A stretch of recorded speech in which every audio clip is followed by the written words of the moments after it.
I was just like, I want to be on the positive side of this. I'm gonna do this because I've always been someone that wants to make positive change in the spaces around me and in the world. And I'm honestly glad that I took that step to really go the unconventional route with fashion design, and then later leading to starting my brand at the end of 2019 and just, running with it and figuring it out along the way. And we're 7 years in, and honestly, I'm glad that I took that jump for sure.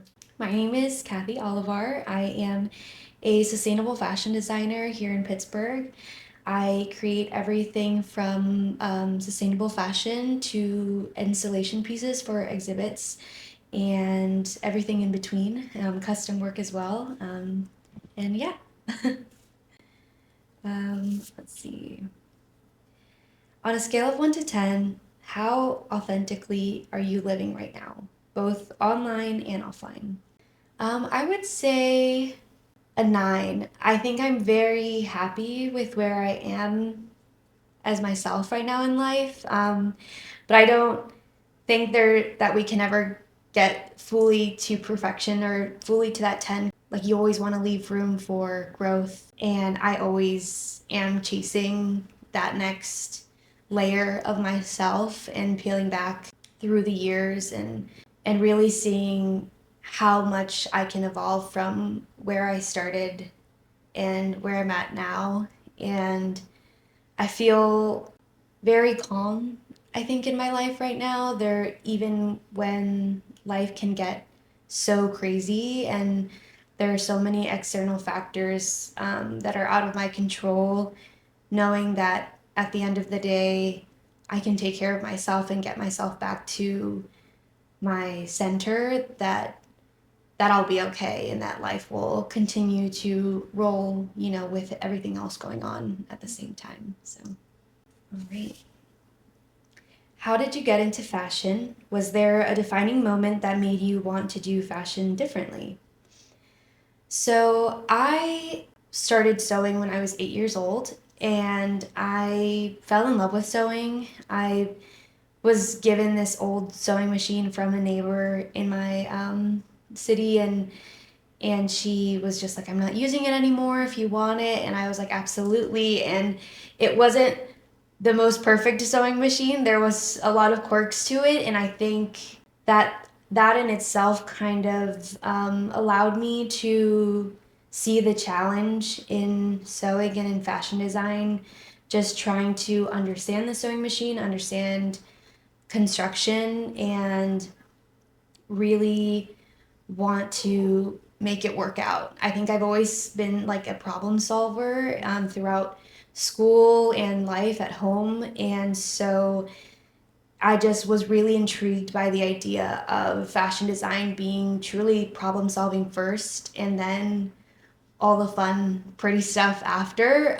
Because there's so much behind the scenes that I think a lot of people don't understand fully about fashion design, where it really brings in so many different subjects that we learn in school, whether it's math or science and art and all these things mixed into one. And so you're just constantly pulling all of those resources in on a daily basis to create something different to put out in the world. And I think the defining moment that made me want to do fashion differently was actually when I was in design school in college. I was really trying to figure out where I wanted to end up in the fashion industry.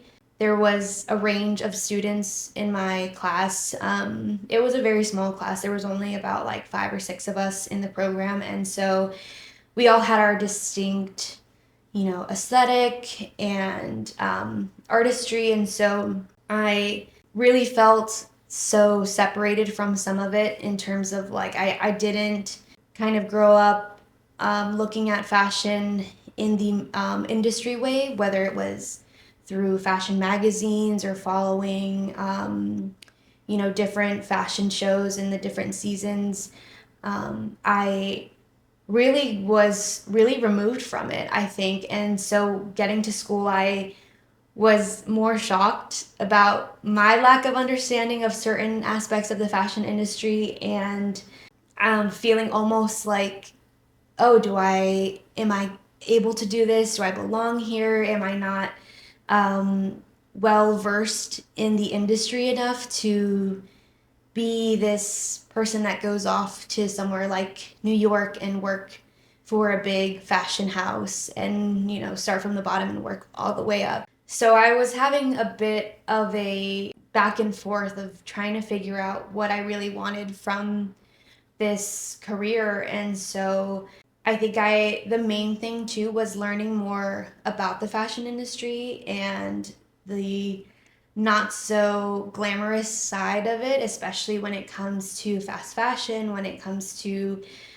who's really suffering for the beauty that we get in the fashion world. And I learned about Rana Plaza, which was a fashion manufacturing warehouse that burned down, and so many garment workers died from it. And it goes to show that so much gets hidden, I think, a lot behind these brands. And so in my time in school, I was feeling that complex feeling of, do I want to be a part of the problem? Do I want to perpetuate an industry that is exploiting people on other part, like the other side of the world, and all to create art that people will then see in a campaign and say it's beautiful, it's magnificent, it's changing people's lives, and at the same time hurting so many people. And so I think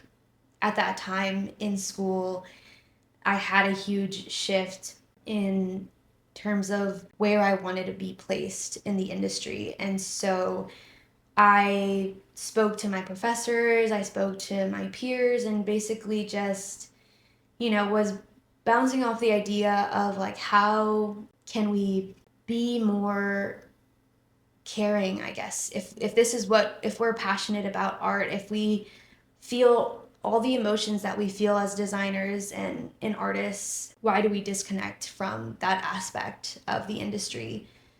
And so I dedicated a good portion of my time in school to then lean more into sustainable studies. And it was very new. It wasn't very common at that time. I mean, this is probably like 10 years ago now, in comparison to how we see the fashion industry now, where, sustainable fashion is definitely more at the forefront, or, starting to pick up. But it was such a taboo or more uncommon idea. And so I took some time to learn a little bit more about it and try to focus my studies. And I think in that, I realized that some of my professors didn't fully understand what I was trying to do or where I wanted to go, and they were just confused as to why I didn't want to go the conventional route with things. And after I graduated, because I was in the DC metro area, the fashion industry is very limited there to begin with. So my first job out of college was actually working for an engineering company that made wearable technology for first responders.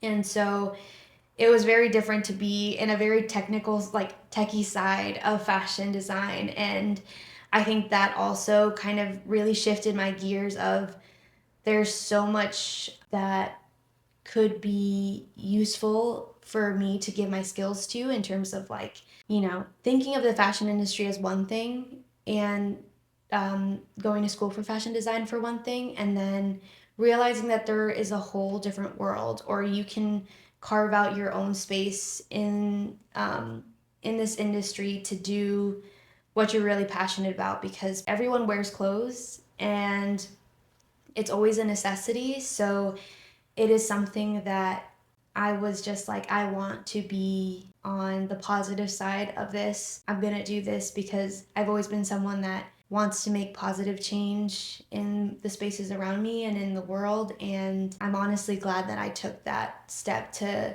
really go the unconventional route with fashion design, and then later leading to starting my brand at the end of 2019 and just, running with it and figuring it out along the way. And we're 7 years in, and honestly, I'm glad that I took that jump for sure. Um, you've called your sewing machine a tool for resistance. What does that mean to you? What are you resisting through your work?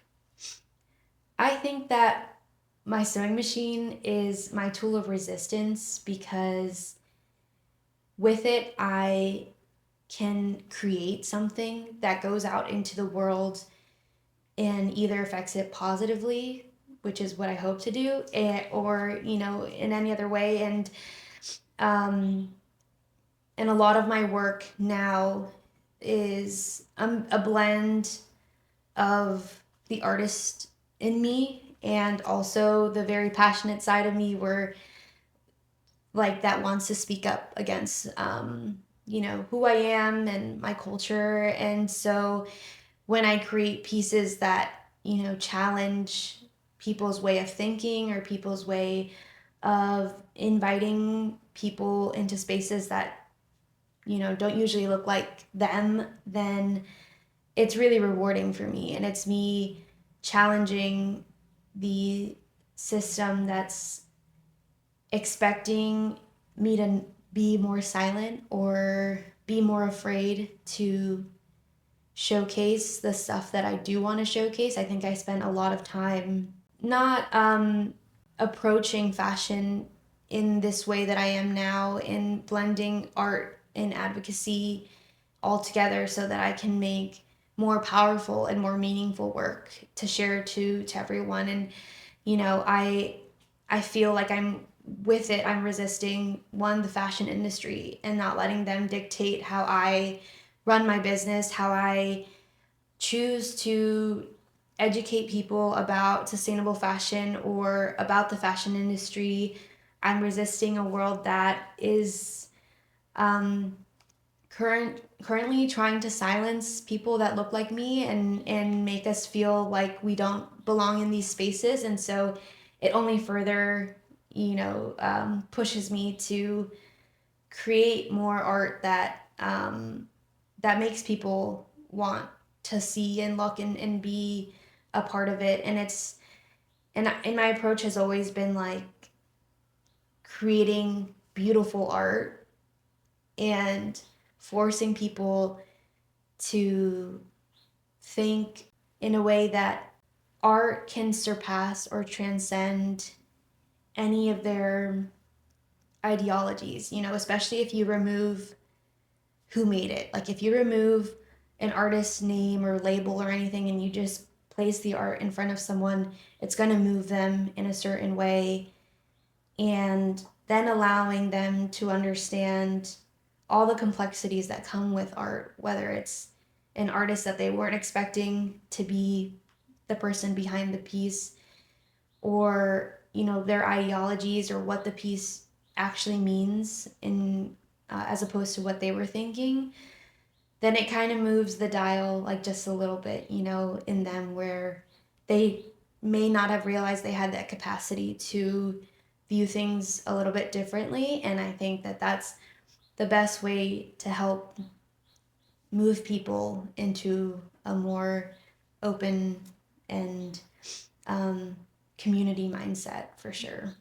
You want to help people reconnect to their clothing. Can you explain that? Why is this so important to you? I think clothing is such a such an interesting thing in the world. When you think about it, it's like cloth on our bodies, and one person may just see it as I need to clothe myself because these are the rules of society, and I can't walk around naked. And others feel so passionate about everything that they wear. And it's a full spectrum, but we all partake in it, and we're all interconnected by the clothes that we wear. And I want people to reconnect because clothing is so complex when you take apart a t-shirt, you're starting from, the person who bought it, the store that placed it in the market space, and then you go to the manufacturer and you see the people who are creating these garments, and then you go to where the fabric was woven or knitted, and then you go to where those raw materials were processed, and then if it's a natural um, plant, then you think about it being in the earth first, and it just goes back so far when you think about where a simple t-shirt comes from. And I think reconnecting basically helps us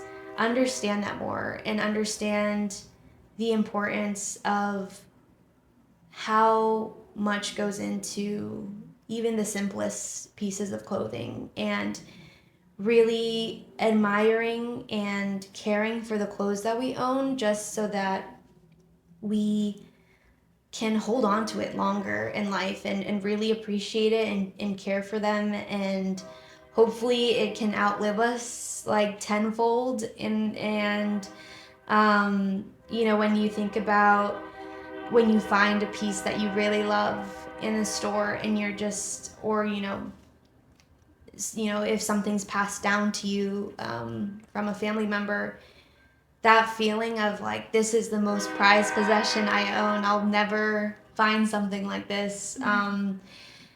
You kind of care for it, and there's that sentimentality when you wear it, when you talk about it with other people and you share its meaning, and then you just feel so interconnected with the story that it carries, because a lot of the clothes, especially um, now today, when there's clothes that have been in existence for hundreds of years still floating around, you want to think about who wore it, what was their story, how did it end up all the way to me, where was it at some point in the world. And um, I think once we can finally reconnect to our clothes in that sense and understand the fibers that protect us, then we can break down this idea of fast fashion and disposable clothing, because clothes is never really disposable. It goes somewhere else. And so it's not even that it goes away. It's are we impacting this negatively? And so is this piece of clothing now going to have a different life than it probably should have? And so with the clothes that I make, and when I am able to sell things to people, and I think it's so special to have that conversation with them and have them get to know me and my story, because then they walk away with a piece of me, and I would hope that through that they can share and just honor that experience, and love it just as much as I did when I was making it. What is your creative process like? I think it varies from project to project, but in terms of like where creativity sparks for me, I think it always sparks when I'm in community, when I'm with people that I love, or in nature. I find the most inspiration when I'm like connecting with the outside world. I am a solo artist and a solo in my business, so I do everything from production and marketing and everything all by myself. And so I spend a lot of my time alone and a lot of my time in my studio, especially once I'm in that cycle of creating, and once I'm in the thick of it. I'm basically locked away in my tower. And so I think that it's so important to remove myself from that solidarity space when I'm not focused on one project. I love hearing people's stories and love meeting new people that I probably wouldn't have if I didn't decide to leave the house that day and go to a random event or a restaurant or anything like that, I find that studying humans around me is what kind of helps guide me or usher me into where I want to go with my next project, because a lot of my work revolves around the stories or the statement that I want to make now, and so I kind of go out into the world and try to figure out, what do I have to say, and what do I have to say that translates into my art. And so without interacting with humans, I think there would be a lack of inspiration for sure. And so once I do kind of get that inspiration, a lot of it is just doing a lot of problem solving of how do I get, this idea in my brain to translate into like a physical object. And so a lot of it is a lot of sketching and a lot of ideas jotting, and once those start rumbling, I try to then go into figuring out, okay, sustainability is always at my forefront with my work, so how do I approach this in the most sustainable way I can? What materials am I using? Where am I sourcing my stuff from?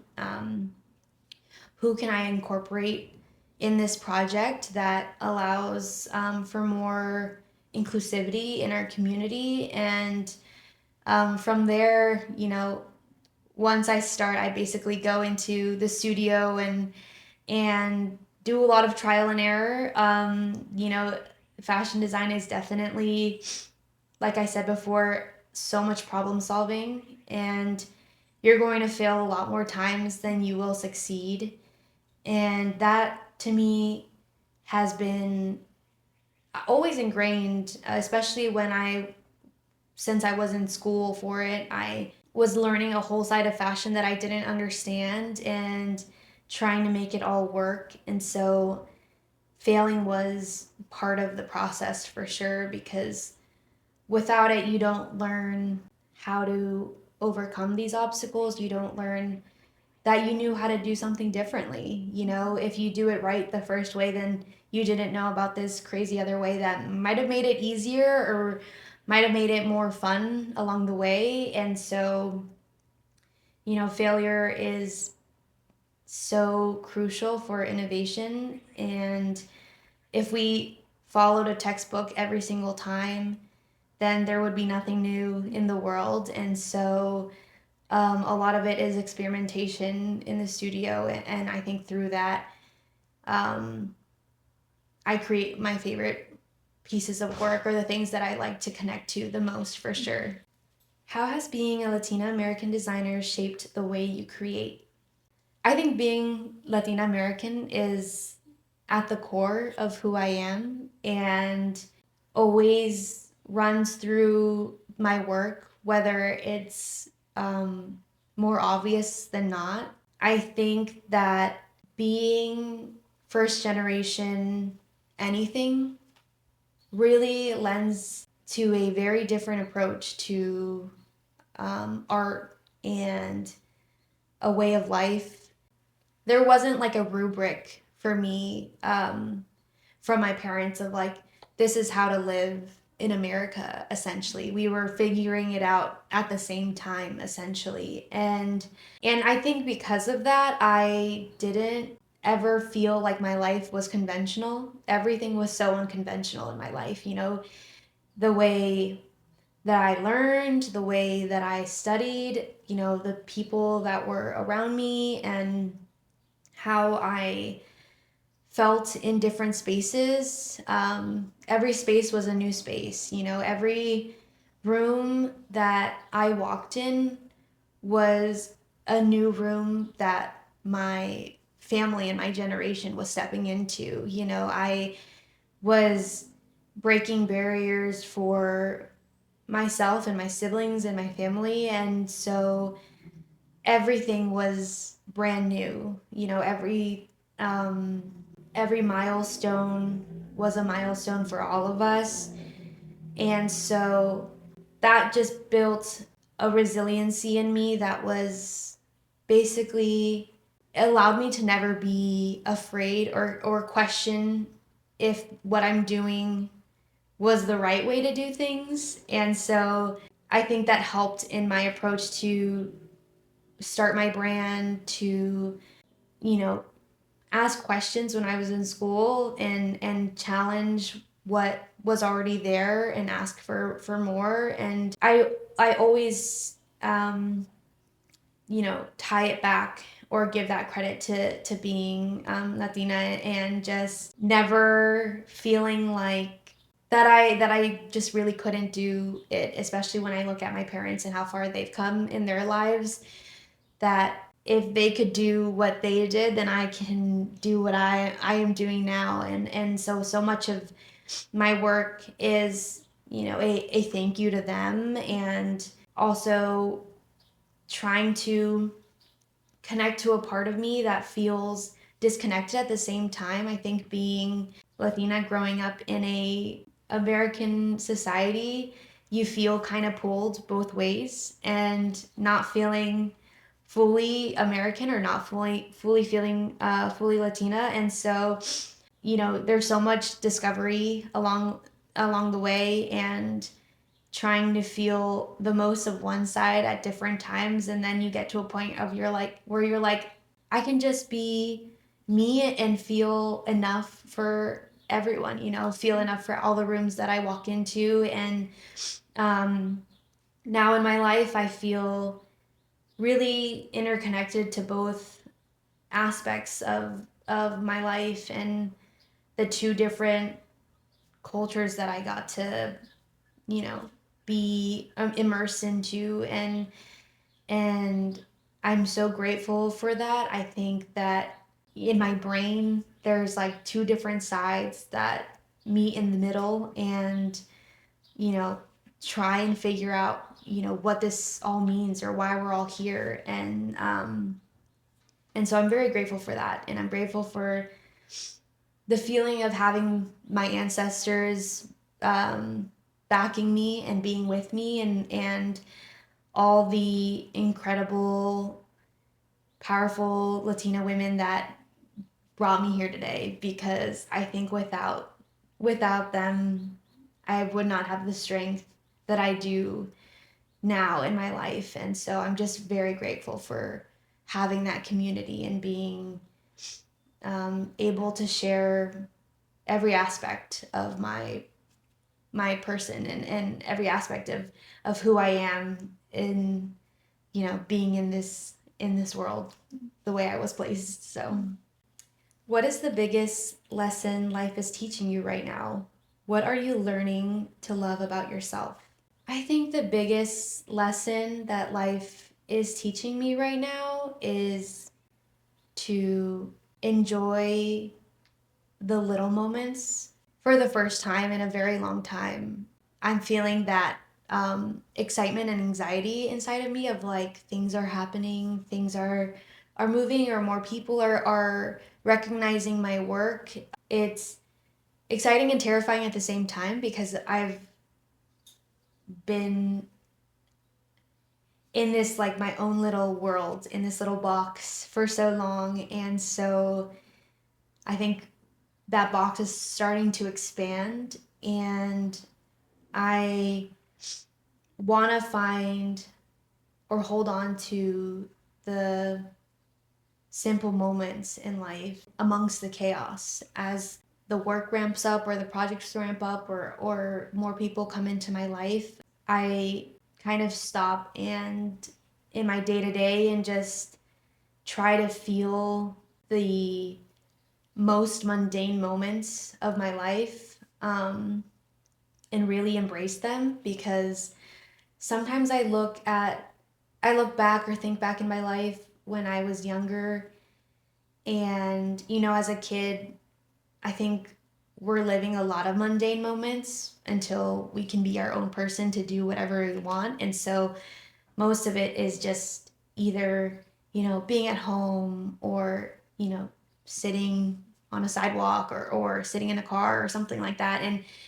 And sometimes I'll have flashbacks of those moments in my life, and I'm like, wow, like it was just so simple. Like it was just, life felt so slow, and it felt like you could really just revel in all of that. And it wasn't about like the days speeding up, or wasn't about like what's the next thing that's happening. It was basically like I'm just sitting here in my room, you know, taking in life. And so I think I really think about that now more in my life now with my work. And I also just turned 30, so I I don't feel that my 20s went in a flash, but I think I want my 30s to feel just as long, or if not longer. And so I want to take in every single moment along the way. And so right now, I'm really reveling in them, or taking in the most mundane moments in my life, and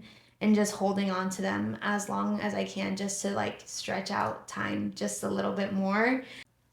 And what I'm learning to love about myself, I think my honestly, I think that my favorite thing is to never negotiate my being, like myself, and to never have to be someone else in a room. I think I love that, at times I want to do the most silliest things or not. I guess what I'm trying to say is that I'm glad that I'm not compromising my individuality to fit in a mold in a society that wants people to kind of funnel into the same thing. And I'm glad that I don't subscribe to that, that I don't subscribe to the idea that beauty has to look one way, that our identity as self has to be in a certain way,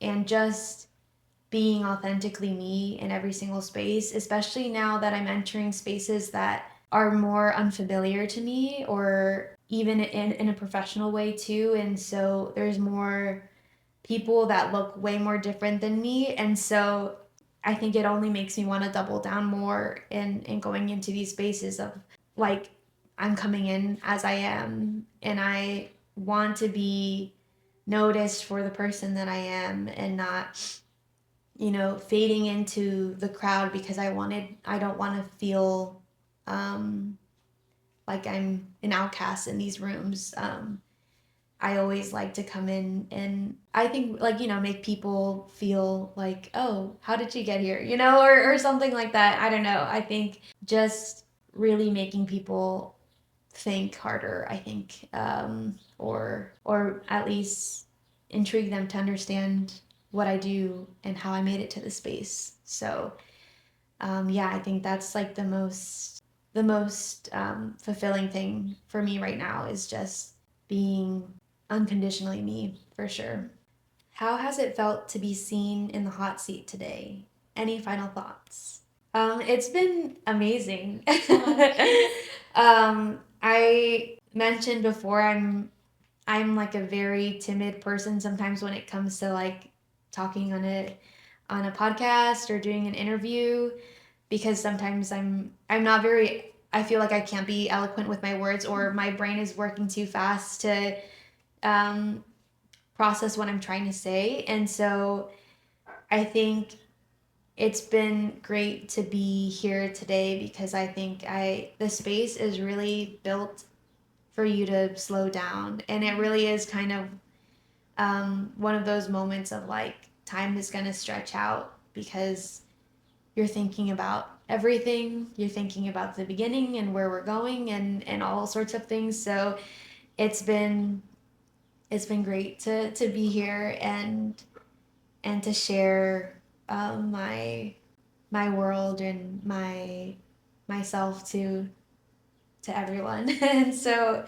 I think any final thoughts is that I think this is such a great tool for people that may feel like they're so in their head, I think. And it's a great form of realizing that you have it in you all along, that everything that you look at on social media for, or look up to in other professionals or artists, it's it's all already in you, and that I am not a professional speaker or like professional really anything. I think I'm always still figuring it out along the way. And so if I can do it sitting here and really take it all in and see myself as an artist the way that I do see myself, then anyone can, because it really is about finding that balance of confidence and the drive to just do it anyways, you know, regardless whether, like I said, whether you fail or succeed. It's about the growth and rediscovering more about ourselves along the way, for sure. So I'm very grateful. Thank you, Cathy. Yeah, thank you.